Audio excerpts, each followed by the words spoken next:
Here's what we've been talking about, congestion pricing, but now we finally know what drivers can expect to pay. Commuters getting ready for work today may have a lot of questions and concerns. CBS 2's Elijah Westbrook is live on the west side. And today, Elijah, we're going to be hearing more from leaders in the suburbs, right?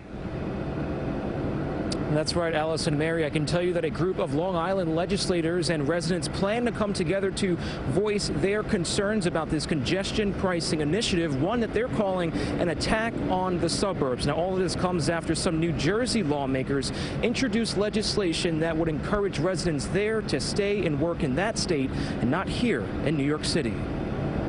The tri-state area is divided over the proposed congestion pricing program. It comes as no surprise that people who use mass transit are happy with the idea. My focus would be on the walkability of the city and investing more in public transportation. Drivers, not so much. I come from Jersey.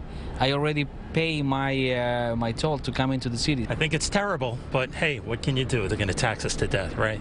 No matter what side you're on, the MTA says the move is much needed in order to reduce congestion, pollution, and improve its public transit. For the peak period, I think it'll be closer to what people are already paying at the Lincoln Tunnel or the George Washington Bridge or the Midtown Tunnel, roughly $13 or so during the peak period. Former City Traffic Commissioner Sam Schwartz is an expert and supporter of congestion pricing, something he has been trying to get the MTA, city, and state politicians to enact for about 50 years.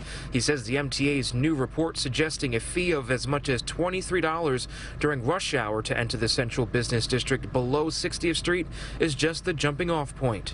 I don't think people should get too excited about the $23.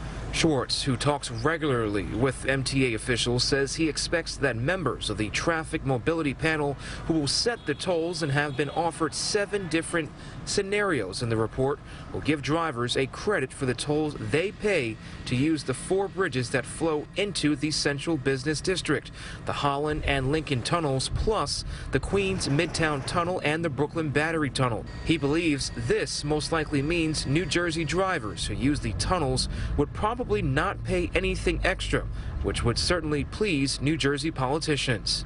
Taxi drivers would have to continue paying a $2.50 or $2.75 fee to enter Manhattan, as well as the congestion fee. Drivers who earn less than $60,000 a year would get a tax credit. As for what's next, the MTA is expected to hold 6 public hearings on the topic starting August 25th. Now, if all goes according to plan, the MTA hopes to launch this new program by the end of next year. We're live right now on Manhattan's west side. Elijah Westbrook, CBS 2 News. Elijah, thank you.